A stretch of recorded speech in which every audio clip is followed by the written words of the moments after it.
което направи решение, че този заем дълго не бе тема на правоохранителните органи. Сега изведнъж се ускори това обвинение. Това усилие да се...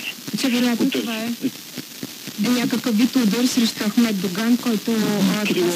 Крилото на ДПС, така, това е голямото обяснение.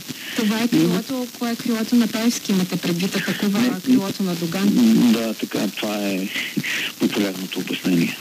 Между другото, агенция БДН съобщава и че две акции всъщност се провеждат от тази сутрин. Едната в София, другата в Кърджали, където се обискират имоти на Румен Гантенски Вълка. В Кърджали това е в София, а в Кърджали спецакцията е свързана с фирми близки до дългогодишния бивш кмет Хасан Азис. Той също така се смята от кръга на Доган. Вероятно има логика в това, което казвате, ако разсъждаваме и на тази акция. Това, което всички следват тази логика, още когато започна разцепването в ДПС, един от коментарите беше, че съм силният човек, който финансира хората, които са около крилото Доган, респективно самия Ахмед Доган е Румен Гайтански.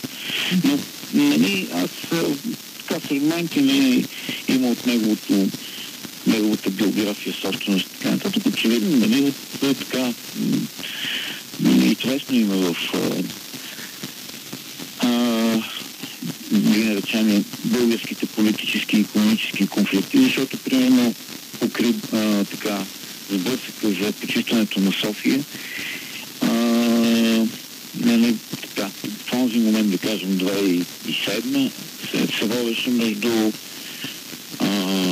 да кажем